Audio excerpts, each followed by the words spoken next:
Hello, everyone, and welcome to another episode of Screen Weens. Today's episode is 127, where we're going to be talking about Terror in Resonance. It is an anime. It is an anime by Watanabe, I think. I don't remember his... Is it? It's the Cowboy Bebop man. Oh, yeah, I guess. That's why I picked it. Yeah, that's right. Well, that's one of the reasons I picked it. Wanted, just a short anime, something to just sit back, kind of get a groove on. I had heard the music was really good in this, so It's pretty good. I liked it. But before that, we're going to talk about what else we did this week. Starting with Pierre. I need time to write podcast questions. Starting with Thomas. I didn't do a whole lot this week. I continued my pursuit back into Rocket League.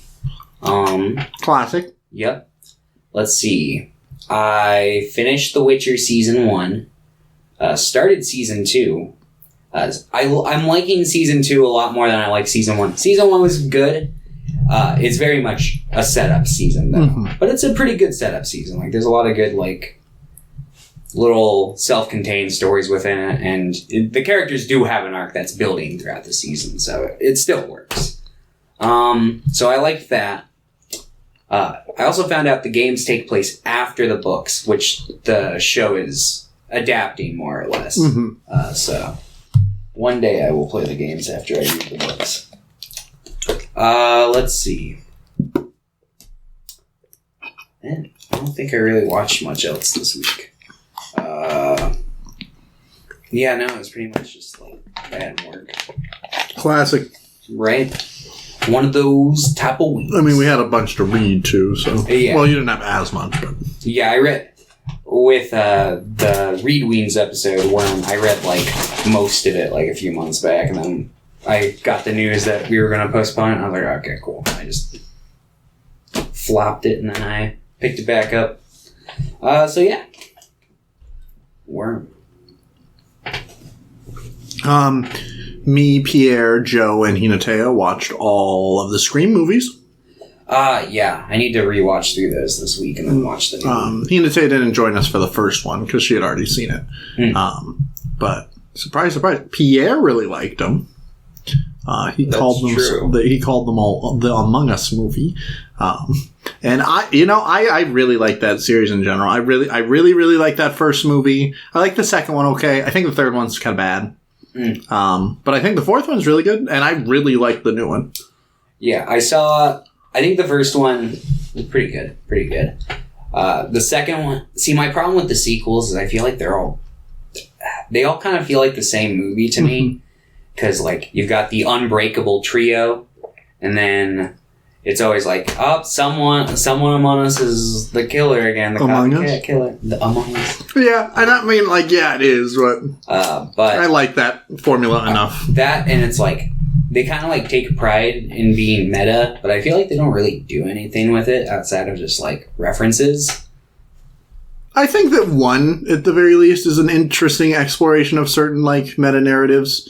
I think 4 has some interesting things to say, and I think the new one does. But I think for 2 and 3, I would mostly agree with that. 4, I remember the least because I saw it once when it first came out. So it's pretty I remember that one Nickelodeon actor's in it. Can't think of it. Charles Band. Charles Band. No, the answer is actually Dan Schneider. Which she had a show. Who did they play? I want to say she played Nancy Drew at one point. It was a show. Emma Roberts. Was she in a Nickelodeon show? She was in a Nickelodeon show. She had one for a couple seasons or something. She might have been in she was a Paramount movie that you associate with Nickelodeon. No, she Hotel for Dogs. In my mind, that's a Nickelodeon Emma Roberts. Unfabulous. Yeah. Yeah. Never. Was that a show? Yeah. I don't know. It was a show. When they come out? 2004 to 2007. Yeah. And it sounds familiar, but around that time, iCarly was running. And I think Victorious was also starting. This was around the Zoe 101 Drake and Josh days. It was a little before iCarly. Okay, then I'm probably too busy watching Zoe 101. Fair enough. Yeah. I guess the show's not as popular as I remember. I guess you could say the show was unfabulous.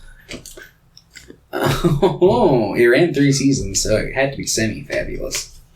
I was also, after watching the first 3, I was in the mood for more Craven, so I watched Red Eye. Oh, yeah. I quite enjoyed that movie. I've never actually seen it in its entirety. I've seen, like, bits and pieces and parodies of it, but not the actual movie. I like it's based on a Stephen King short, isn't it? Everything's based on a Stephen King short. I mean, he wrote a lot of books. Master of comedy. Funny guy. He could probably make a funny joke. I feel like he probably has, like, a Segway or a hoverboard.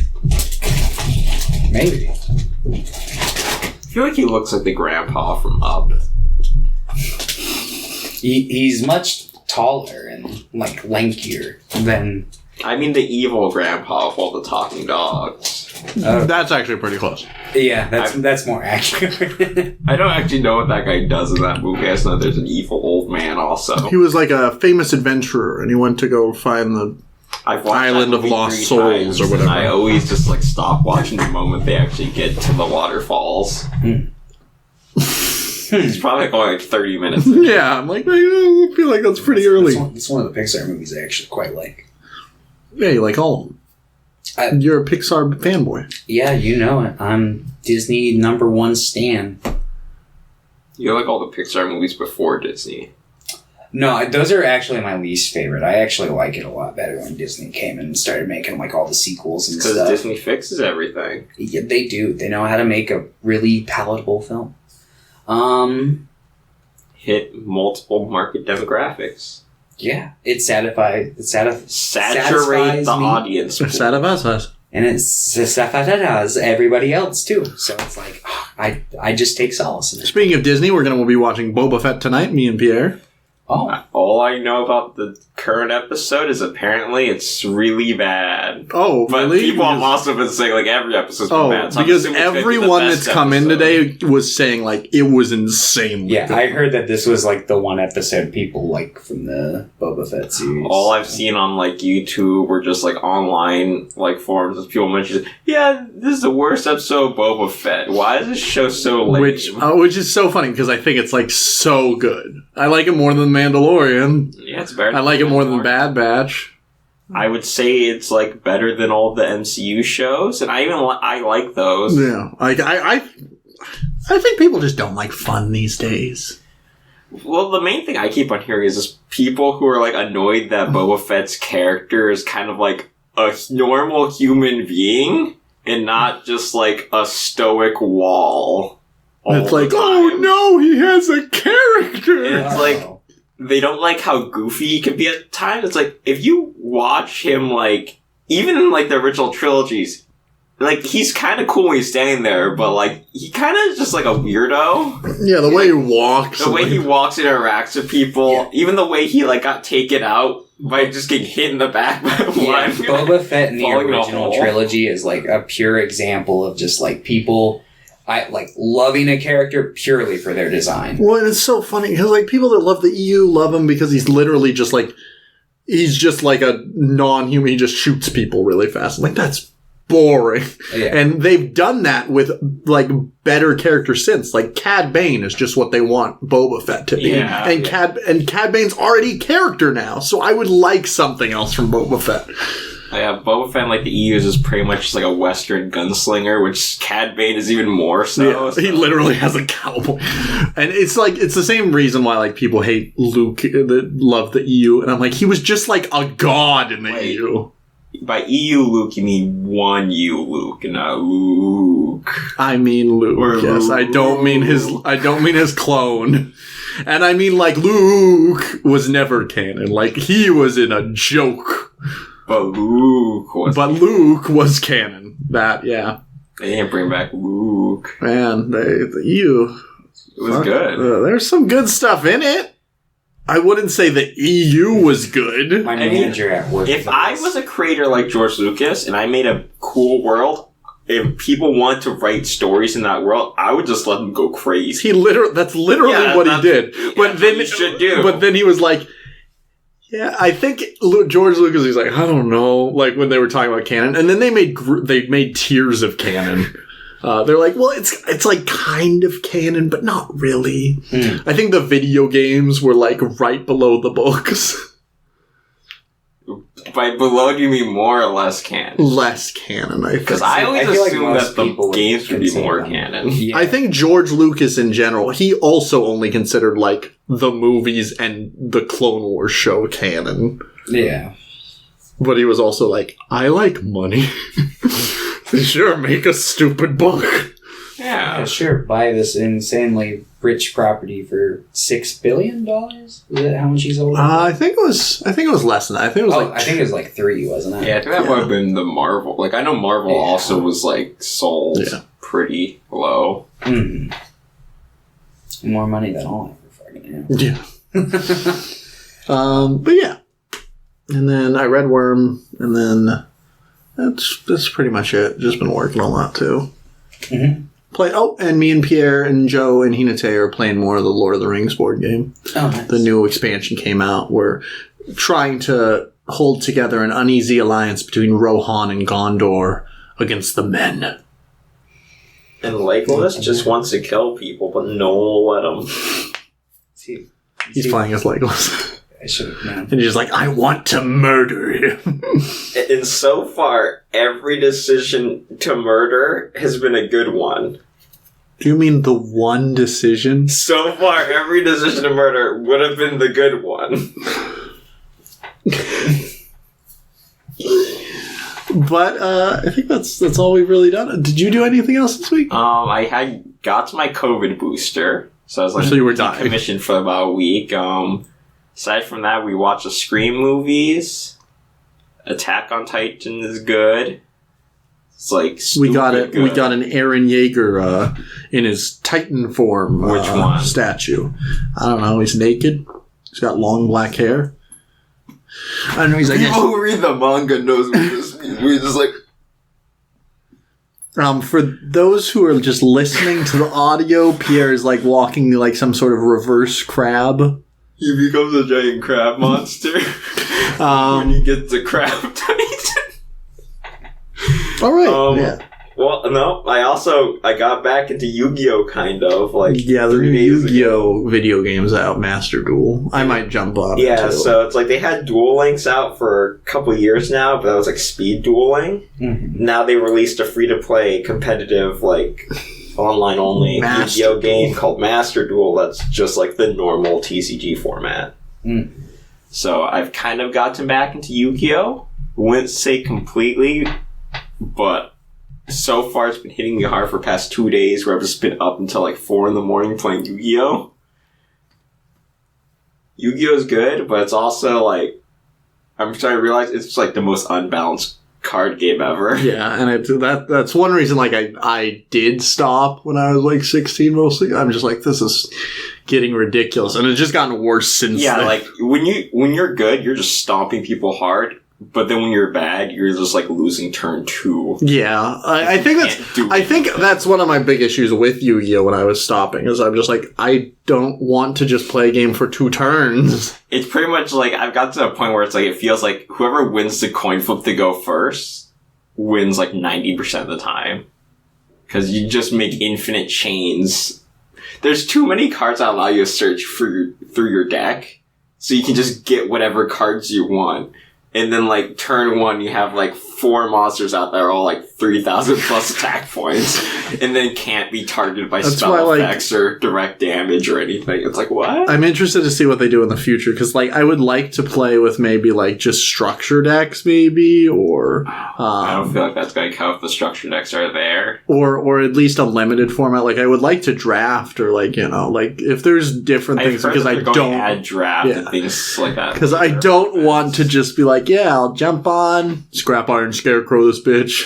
That's my favorite card. Scrap Iron Scarecrow is so fun. Like, it's the funniest thing where it's like, someone does the infinite combo, is about to come at you, and it's like, but then I have this a bunch of junk over here, and it just blocks this super god attack. But that's pretty much been my whole week. Yeah.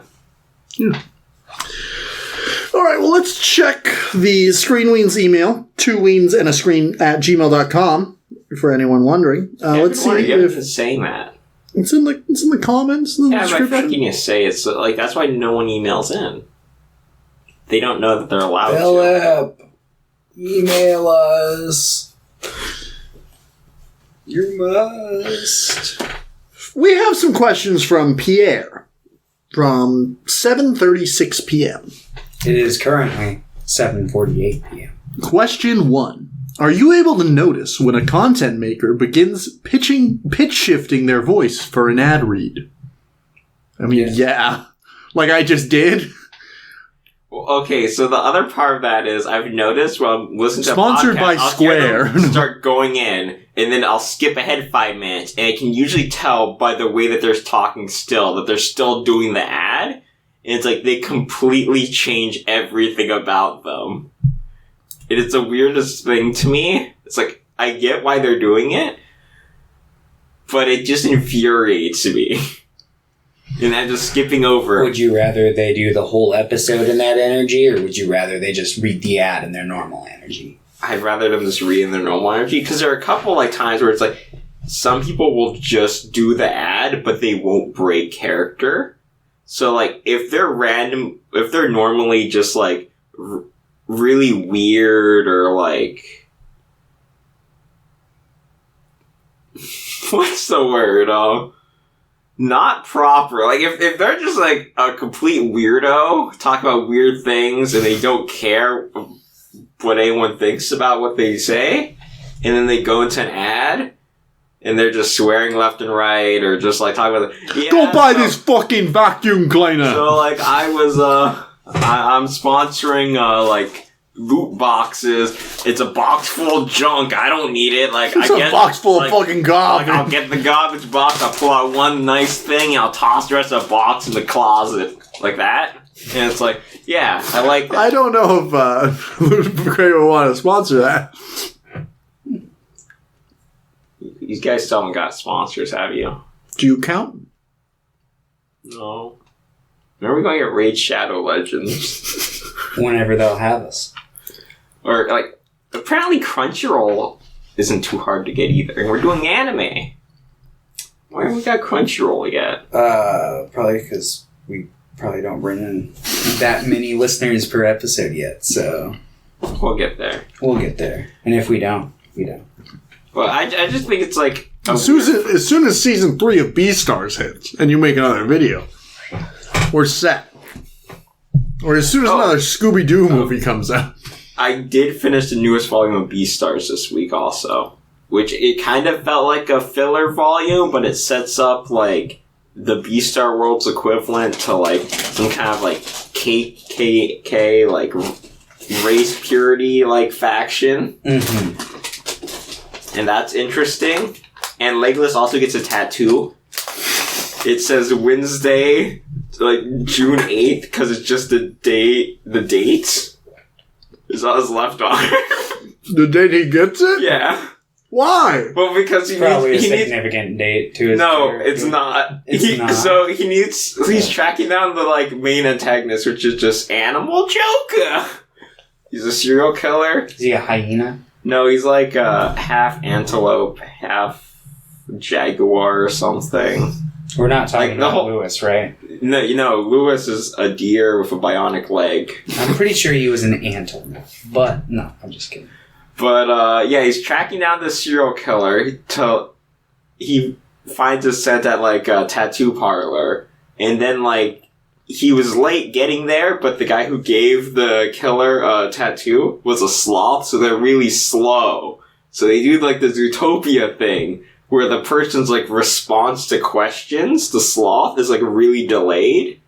So he's just listening to the sloth give delayed answers from when they were talking to the serial killer, who was, like, venting and essentially using the sloth as, like, a therapy session. To, like, vent. It's like, yeah, I don't feel good in my own skin, so that's why I like ripping off other people's skin. Like, kind of things like that. Serial killer things. But anyway, in order to eavesdrop there, you can't just sit around doing nothing. So it's like, yeah, just give me a tattoo. It's like, what do you want, kid? And it's like, I don't know, like today's date or something. He was like, "Are you sure?" It's like, yeah. I'm trying to listen to this other tattoo artist who's sitting in a corner talking to himself, but I know that we're actually talking to the killer because I know that the killer was here.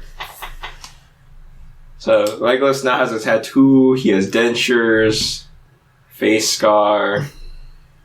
Man, he sounds like he's really got his life together. His best friend has a bionic leg. Does he know how to pay for the electricity? Yeah, he has electricity in his apartment, though. What volume number is this? 16. 16. Oh, he also talks to a you shark. Just click this and in the upload it as ocean. volume 16 Beastars review. He also talks to a shark.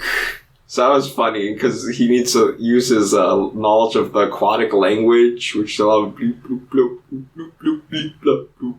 It's like written like that. Riveting stuff. Yeah. Beastars. Beast. Can't remember what else. Oh yeah, you also learn about Legolas's mom, who has her own like disappointment room that she stayed in after she started getting all scaly, and she looks like some of the imagery is kind of funny because it's like she kind of just becomes the Grungy, like the Grudge, just kind of hanging out in an empty room, just kind of like slowly haunting his childhood house, only coming out when he's at school. Let's go to question 2. I like reading Beastars. What series has the best world building but a terrible main story? Beastars.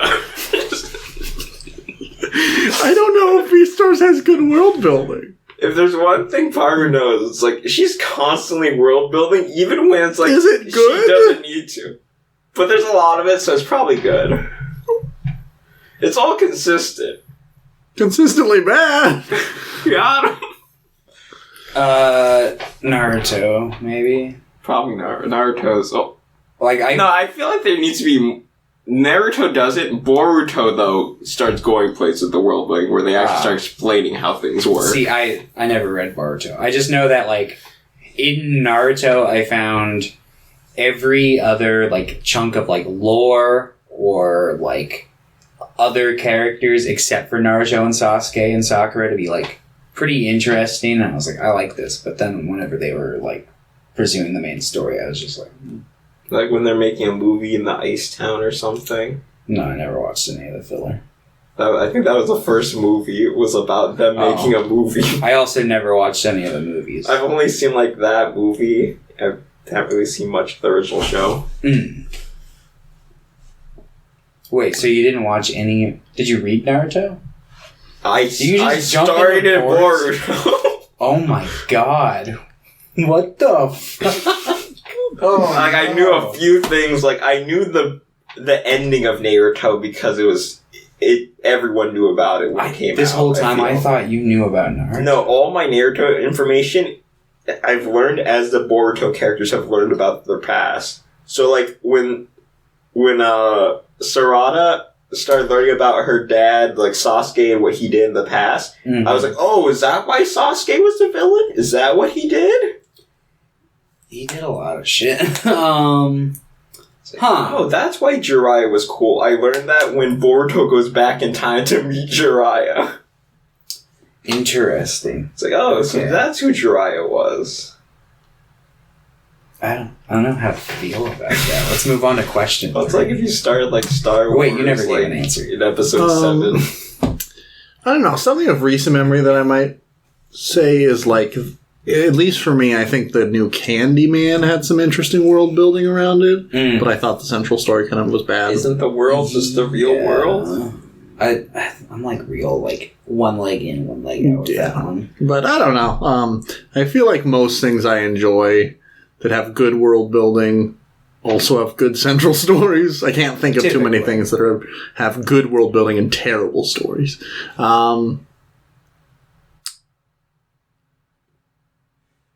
There was an animated movie I watched a while ago called Welcome to the Space Show. You remember that, Pierre? No. I don't know if you watched it. I might have watched this for I remember the world building being pretty interesting and the central story being just fucking awful. But I also don't remember anything about it, so maybe the world building wasn't that good. Maybe Death Note? I don't like the central story of Death Note. I feel like the like world building in Death Note is like mostly just a regular world. Well, that's what I was thinking. Well, there's a guy that likes to eat apples. Yeah. Like, that's kind of just the real world. That can have a world building. Maybe cube arts. That's good world building. It's Minecraft-y sky. Oh yeah, let's move on to... Guy's ever had good...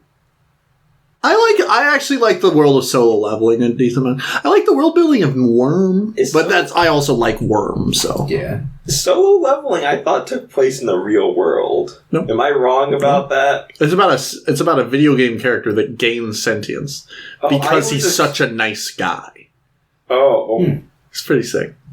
Yeah, I didn't know that at all. I just assumed it was, like, the real world, but then, like, bad things happen. Now there's monsters sometimes. No. They're in, like, a video game. There's always monsters. He goes into, like, a pretty high-level raid and almost dies, but he, like, tries to sacrifice himself. This isn't really spoiler. This just happens in the first, like, 25 pages. And then he gets a thing that's like, you've unlocked, and it's literally just, like, the UI or something. And then he starts... having the ability to level up. So then he starts just power leveling. Yeah, it's kind of like Free Guy, but also, good. That's kind of sounding like Afarete, where it's like, I sacrificed myself to save the party, and I'm stuck in a hole. Time to build a gun and start eating everything. Question 3. David Lynch has gone on record saying that the Earth is flat. Not true. The nerve. That? Anyway, what is the best episode of Drake and Josh? Are there any episodes with Drake not in them? Not as There's probably like... I like the one where they build the treehouse and get stuck in the treehouse. I like Really Big Shrimp. I remember that one. I'd say maybe one of those two. The foam finger episode. I like the best. I like the episode where they there's like a power outage and they're all at their house and they're all like singing. I have a vague, specific memory of an episode where, like, Josh dates a Swedish girl and they feed her, like, meatballs and they tell her it's goat and then she's like, and it's like a big, like, sacred thing to the Swedish people not to eat goat in that episode. I don't think, is it like that in real life? It is. You're making shit up. I don't know why I asked Pierre. I'm not making this up. I'm not gaslighting you. What? Yeah. So I'm gonna say, I don't know, an episode with main like crazy Steve focus. I don't know what episode that is. But I feel like there was an episode where Crazy Steve is in charge of like the movie theater for like a week, and an episode just Josh trying to do his job. With Crazy Steve. I think Helen gets like eye surgery. Yeah. Or something. That was a good episode. There's also one episode where like Josh really lays into Drake and Drake starts crying or something. I feel like was a thing. I take it back. I kind of like that one. The episode where Josh hits Oprah. Classic. Okay. That's it for the questions, right? What's your secret question 4? What? From Pierre. Really? Yeah. You sent a 4th question. Did I? Yes. If you could murder one person and get away with it, who would it be? I feel like I shouldn't answer this one out loud. I feel like that's yeah. Also, this isn't on the list. I'm lying. Pierre's like, what? I was gaslighting Pierre into thinking he sent the question. Pierre, don't answer this. You will be sent into Azkaban. Yeah. Let's talk about Terror in Residence. Yellow. It's fine. That was just fine. I did.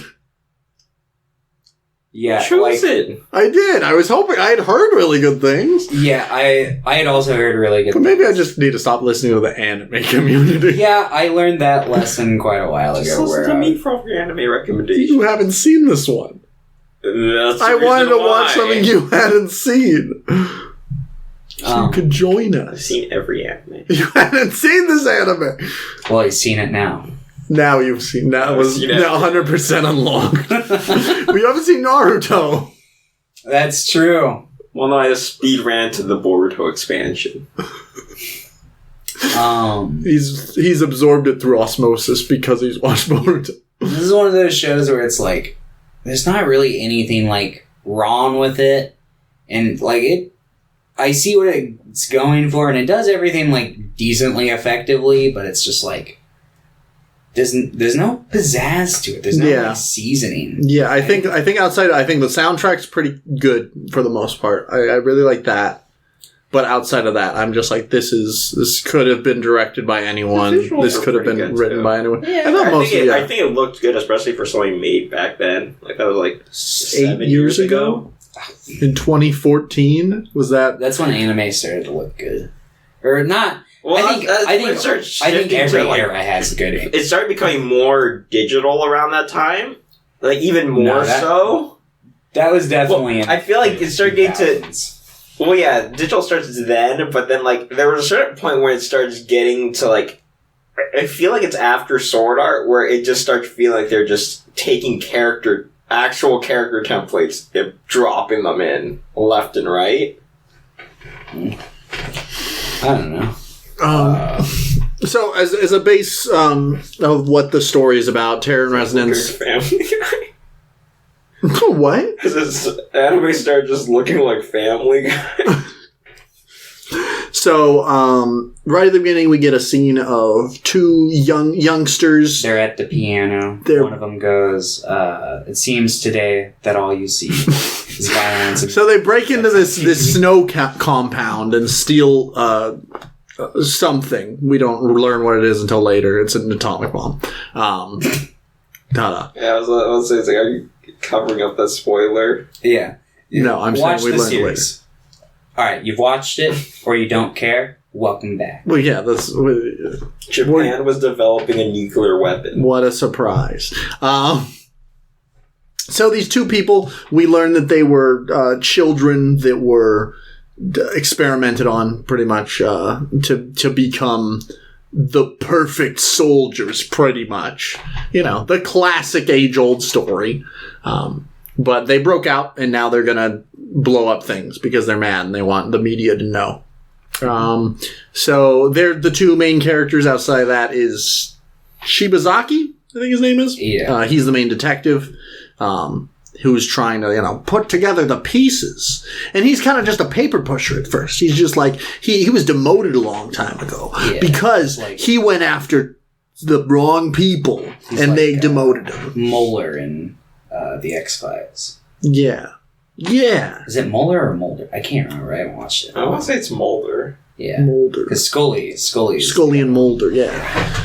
I've seen the movie. Those are great names. And that's it. That's the only thing I've seen. I watched the first season, and it starts off strong, and it's like, I really want to get into it, but it's like, they're hour-long episodes, and there's like 11 seasons, and I know it tapers off, and I'm just like... But, the movie's pretty good. Yeah, I saw the movie when I was a kid. All I remember is like the swing set scene at the very beginning. Remember the Mothman prophecies? That's a great name for a movie. I remember it being pretty good. It has Richard Gere in it. Anyway, we're talking about Terror in Resonance.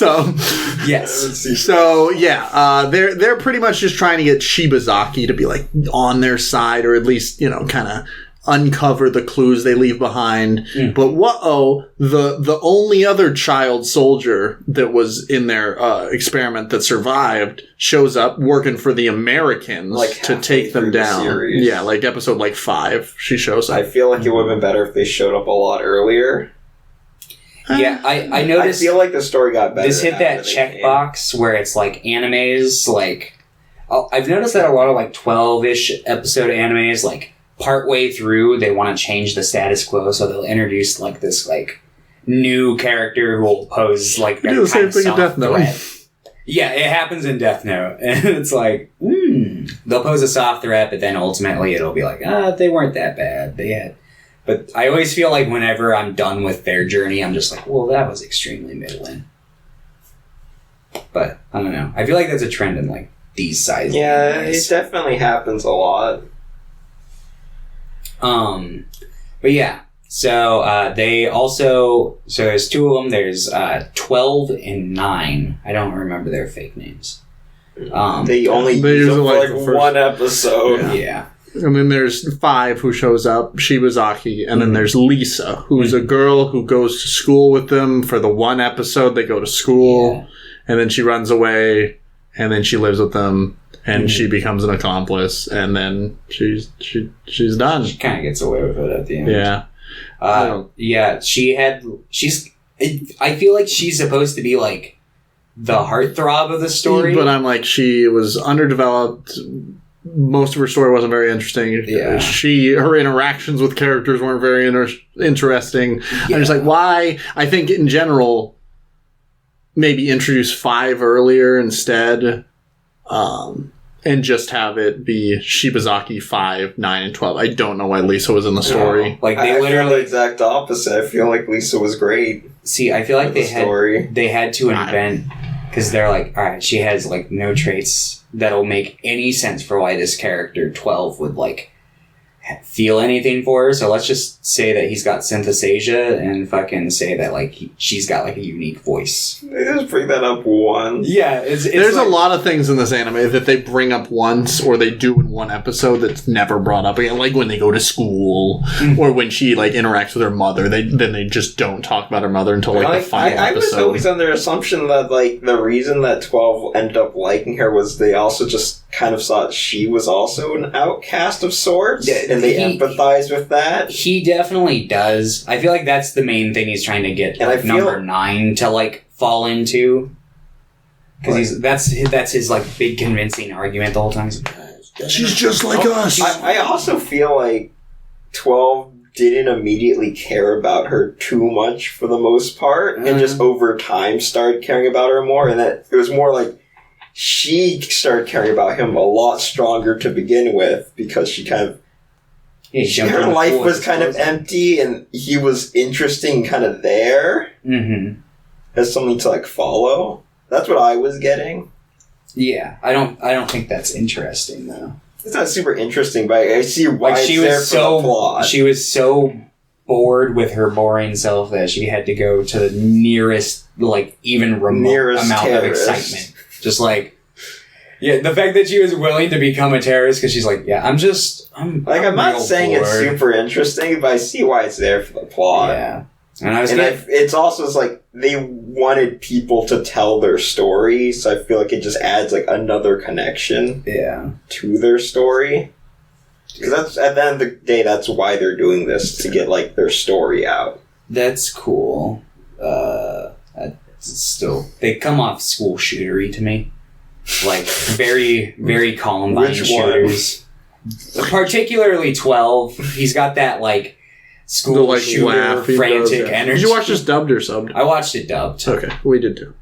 Which pissed me off because Funimation, like after every episode, it would like glitch out and like not go to the next episode, and then it'd be then it'd be like, oh, I'd try to click on it, and it'd be like, we don't have any episodes for the show available. Funimation. Yeah, but like on my PlayStation. Okay, because I was watching the second half on my phone and had no issues. But every on the other TV, app, it would do that. Yeah. Also, you need to reset subtitles every time on the TV. On my phone, I didn't need to do that. Yeah. So I'm just assuming it's like certain Funimation apps are better than others. Yeah, they need to fix it. Like the Switch app is also good. Crunchyroll.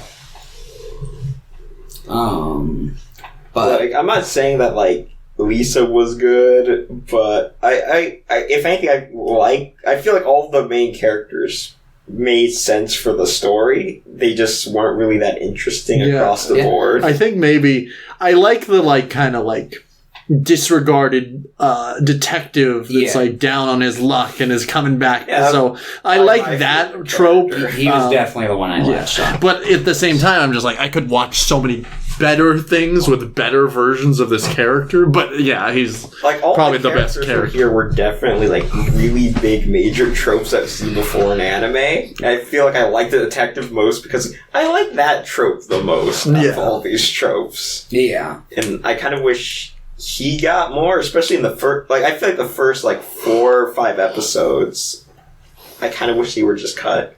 Because until, like, the airport sequence, I didn't care at all about the story. But then going forward from there, I started paying more attention. Honestly, I feel like I would have enjoyed the story more if it was just told through Shibazaki's perspective. Yeah, honestly, it would have been more interesting. And I think I think constantly jumping between them just wasn't really working. I think more like the detective work would have been more interesting because that's the most... I was actually interested in the early episodes because of him. Yeah. I also think it would have made the vagueness surrounding the whole like facility where they were like taken when they were kids much more interesting because like they still have that vagueness around it the whole time and you really don't learn much about it. Until the info dump. Yeah, and then it's just like... It would have been nice if it was following the detective and they were getting bits and pieces over time. Yeah. So the more I watched this, the more I realized this is just that Netflix had a show called Be the Beginning. And it was just this, but mainly, pretty much 90% told from the detective's point of view, tracking down these terrorists and doing these like black ops actions, trying to reveal the truth about the country's dark history. The only difference was there was also like weird magic-y things going on, or not so much magic, but more like weird genetic manipulation, like superpowers. But it was like the same thing of like, oh yeah, this country has a dark past where they had to kind of renounce war, but as a weird workaround, they were like, what if we just made super soldiers? And they're technically not weapons that we're making, even though they're pretty much just living weapons. And we took a bunch of kids to turn them into living weapons. But then the project fell apart. Sounds like Robot Jocks. And we had to break it down. But then years later, a couple of those kids have shown up again, and they're adults causing terrorist attacks, trying to take down the government and expose the truth. A bunch of detectives are trying to uncover the plot. So this show is just like, it just Be the Beginning, but less interesting.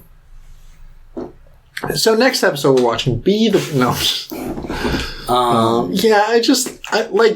The show was fine. I just was like, this is fine. I know Pierre was when we were talking over there, he's like, the ending was kind of meh. I don't know. I kind of like the ending. I thought it was... The ending was probably one of the stronger things. The ending, I was kind of caught off guard because it was how I feel this kind of story would actually end. Oh, yeah. And it wasn't like a big happy ending to the story. It was kind of, there's all like a melancholy to it where it's just like, yeah, things kind of worked out. Did they really win? Well, they got their message out and the world knows. But only they know that like Japan's bad, even though, but America's it's like they didn't save the world, but they accomplished their goal. Yeah.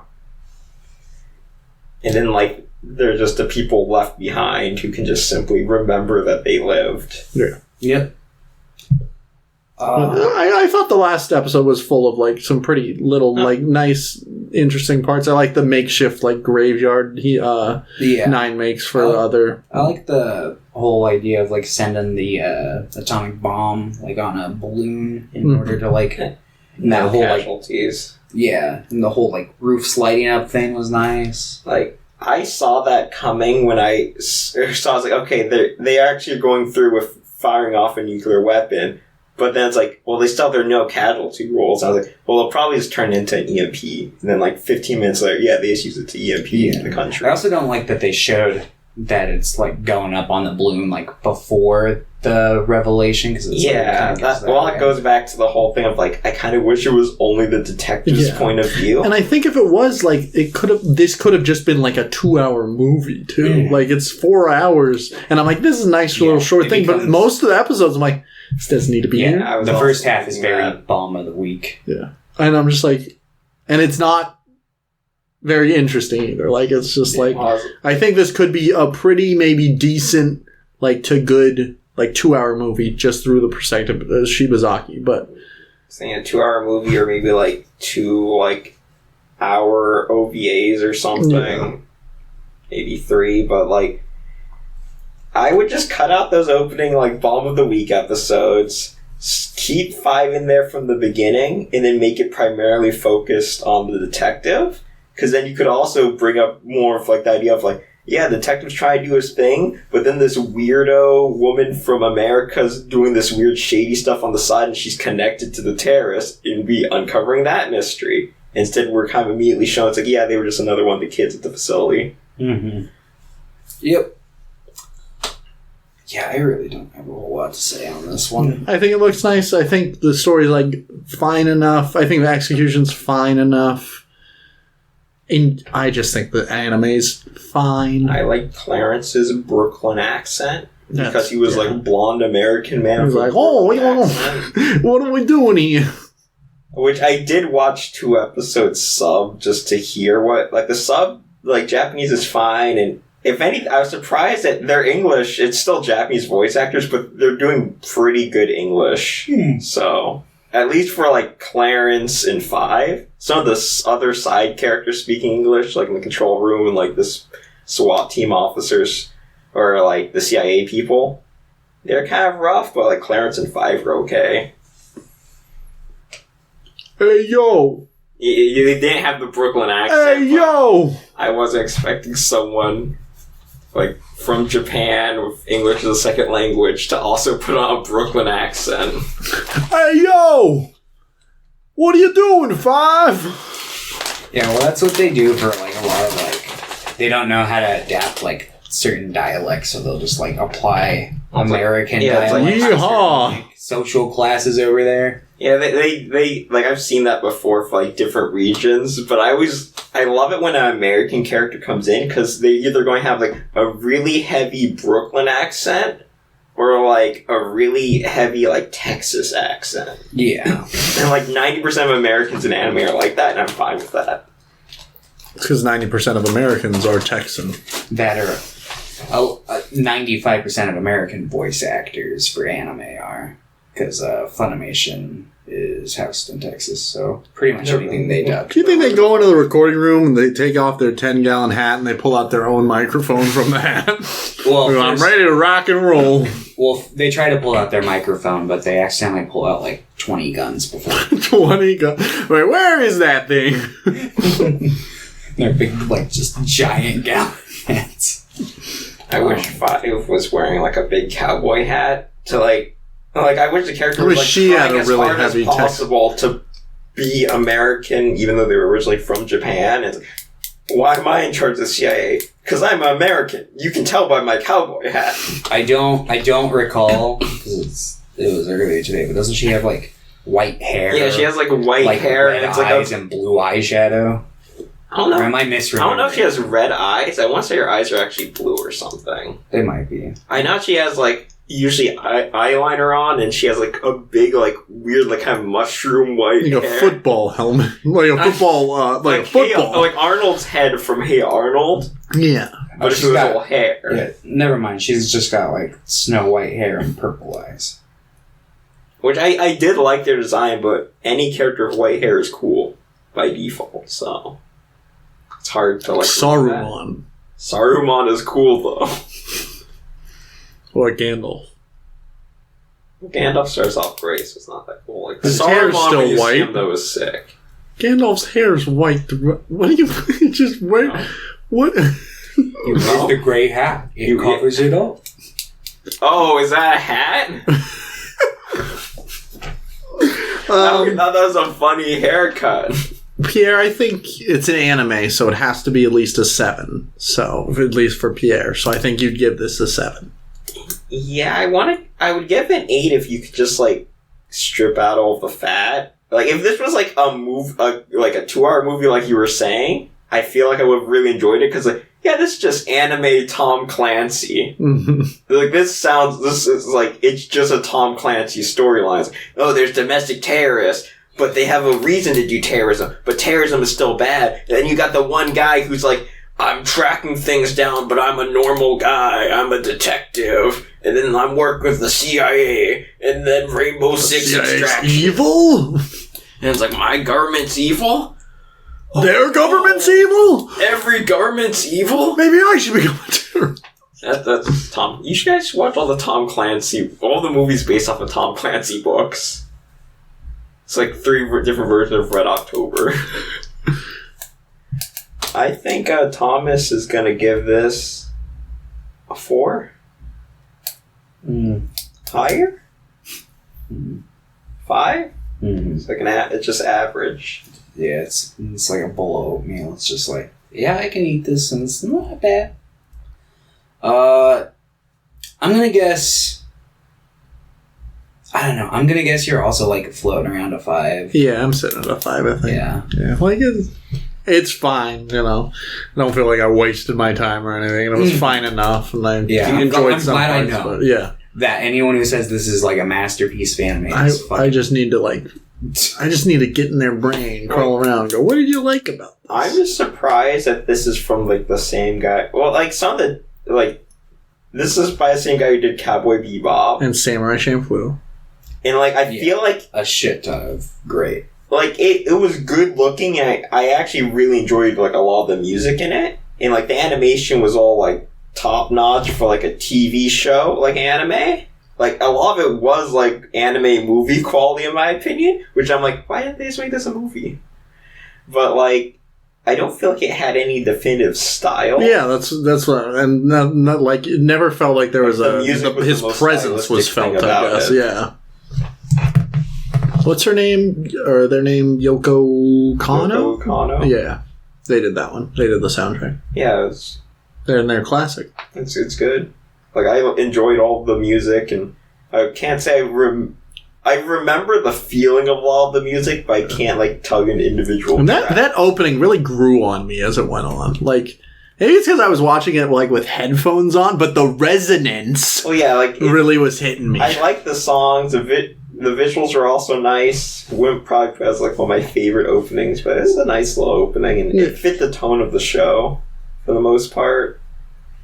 I skipped the ending. I don't like, even though like the ending song is fine, and I actually like the artist that made that song, but like I didn't really care. I thought the ending song was pretty dank.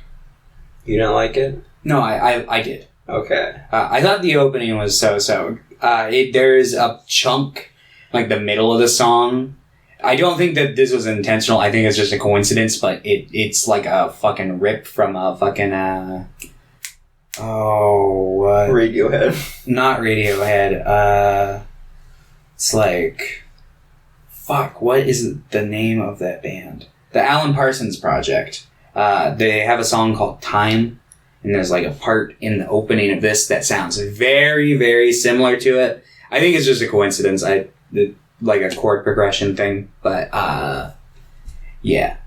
I didn't really care for the opening, but I liked the ending. Yeah, they were birds flying towards freedom. Yeah, in terms of the visual and stuff, I was like, whatever. I remember when they die at the end and the 2 birds fly away in the sky, but then the first blessing you see a third white bird. It's supposed to be 5. It's like Blade Runner. Oh wait, you didn't watch the first Blade Runner. You did what you did with Naruto, and you jumped straight to the sequel.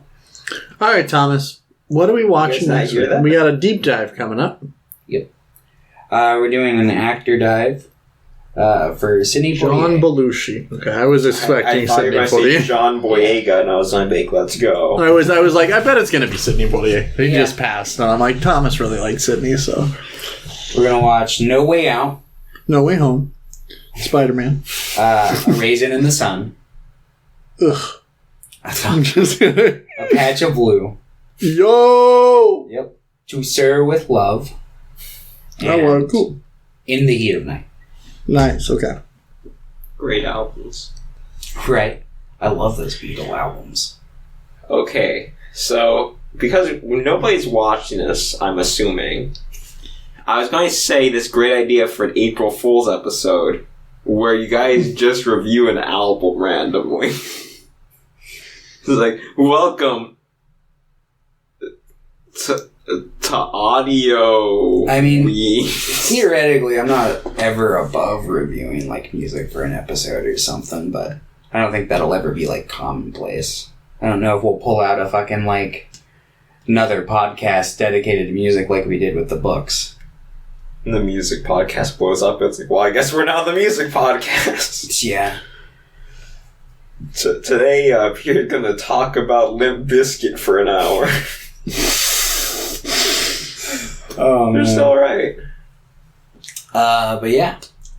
So, yeah, I think that wraps up this episode. We're gonna go grab Mr. Joe and talk about some worms. Talk about some reading. All right, bye, everybody. You saw some salami? Yeah.